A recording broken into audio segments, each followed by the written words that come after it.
continuing on in our topic of gas laws, and previously we did a video on the introduction of Boyle's law, right? We talked about the combined gas law, and Boyle's law is basically the combined gas law, but at constant temperature, so we can get rid of the temperatures, okay? No problem. So what are we left with? We are left with P1 V1 equals to P2 V2. Now, how do you know a variable is constant? You got to read the information carefully. Sometimes they will tell you that the variable is fixed. Okay, let me write that down. They will say that the variable is fixed. Okay, they will actually tell you it's constant. Okay, or they will simply won't mention it. So any of those, if it's fixed, if it's constant, or they don't mention a variable, you can assume, right, that that variable is constant and it will disappear from the combined gas law equation. So it just so happens, right, that when we have P1 V1 over T1, right, equals to P2 V2 over T2, right? That's the combined gas law equation. We can get rid of the temperatures. We can say that they turn to 1 and we get rid of them, yes? Okay. So when they're gone, we are left with P1 V1 equals to P2 V2, which we discussed in the other video, in the introduction video for Boyle's law, okay? But today what we're going to do, we're going to do two problems, two calculations with Boyle's law, and call it a day, no problem. Okay, so before we jump into calculations, guys, there's one more thing I want to emphasize, okay? You have to know your units, guys, all right? You have to know the difference between pressure, volume, and temperature. It's very important in terms of units. So for example, you see liters, right? You've got to know that's volume, or centimeters cubed. You got to know that's volume, okay? For example, with pressure causes a lot of problems sometimes, because on our reference tables, right, we do have the unit of atmospheres, okay? 1 atmosphere is for standard pressure, and we do have 101.3 kPa, right? Those guys are on your reference tables. 1 atmosphere is 101.3 kPa. But there are also two older units of pressure, right? Which are 760 torr, T-O-R-R, for Torricelli, the scientist, okay? And also 760 mm Hg, which you have to know, okay?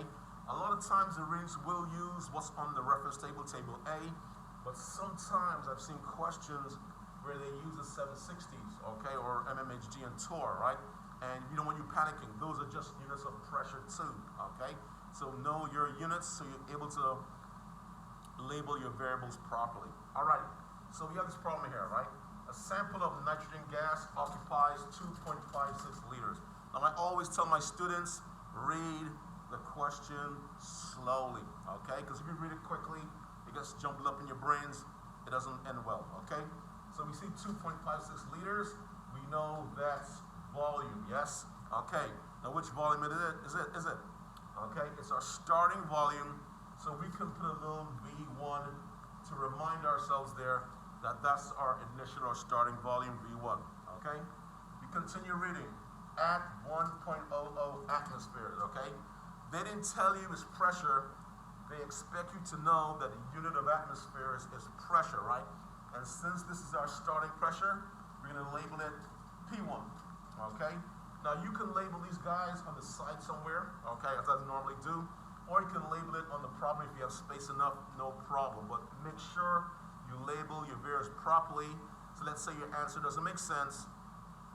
You can go back and check, did you mislabel your variables or did you make a mistake on your calculations? All right, reading on.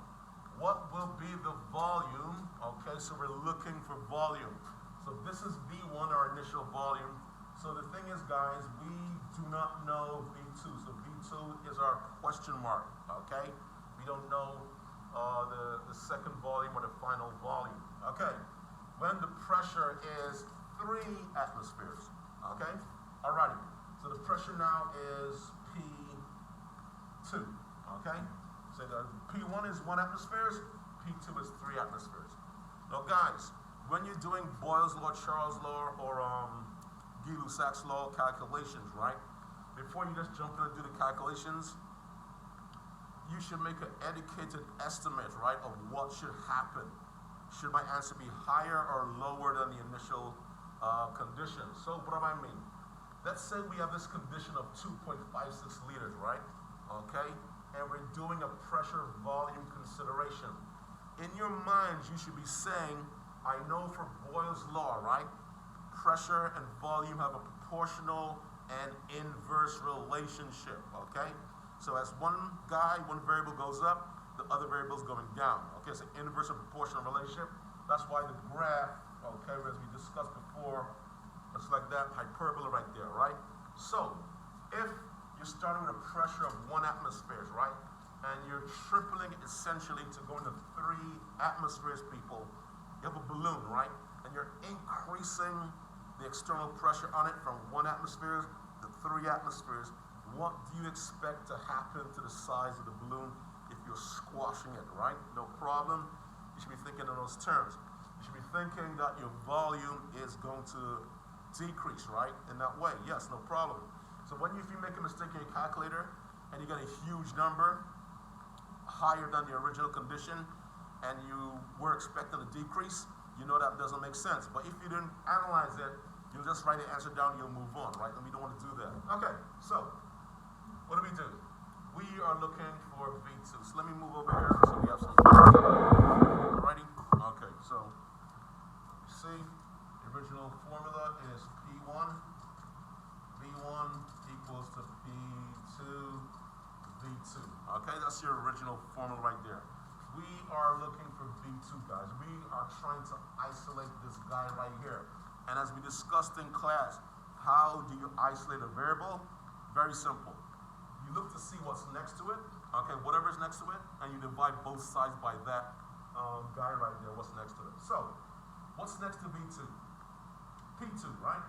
So what we're going to do, we're going to divide both sides by P2. So P2, bam, P2, bam, all right? Now, I always like to set my stuff up algebraically, then I like to plug my numbers in. I never ever like to just plug numbers in with no units. It gets crazy. You can't tell if you made a mistake. I like to go slowly. You take an extra minute or minute and a half, but you're more guaranteed of getting the problem correct. Okay, so always take your time, set it up. Now, what's going to happen, guys? We see that the P2s are going to cancel out, right? So now we have our V2 isolated. Since we're looking for V2, we're happy up to now. Now, the only thing that could mess us up is if we don't place the variables in the proper places in this arrangement right here. So we're going to go slowly, carefully. Okay, so we have P1 times V1 on top right here, right? So we're going to look at our problem, okay? And we see that what? Our P1 is 1 atmosphere. So we're going to put a 1 up there, all right? Okay, that's 1.0 ATM. Bam. Okay, put a parenthesis around it. And that's going to be times what? V1. And our initial volume was 2.56. So we're going to put 2.56 liters there. Bam. Okay? So those guys are going to multiply each other. Okay? And we look for P2, which is 3. All right? 3.0, okay, atmospheres. Okay, maybe I should put another 0 in there for uniformity. No problem. Okay, so we have atmospheres in the bottom and atmospheres in the top. Top and bottom, they're going to cancel, right? We are left with liters. We are happy about that because we're looking for volume, okay? So that makes sense. Now, simply what's going to happen next, guys, is simply going to be 1 times 2.56 divided by 3, okay? And let me see if I can do this in my head. 2.563 into 25, 3/8 is 24. So that's going to be 0.8. Carry 1 to the 16, 3 5s are 15 and 1. So it's going to be approximately 0.853 around, if I'm not mistaken. Okay, and the unit is liters, and you're done. Now, ladies and gentlemen, there's going to come a point, right, where you can do these things in your head, all right? Why is that? Because sometimes the range exam, they give you friendly numbers, right, that easily go into each other. And if you know the relationship, like if it's inverse, for example, you can easily see what cancels what and, do it in your head. But no problem. If you can't do it in your head or, whatever, take the extra 2 minutes, map it out, make sure your answer is correct. Okay, guys? Alrighty, let's do one more.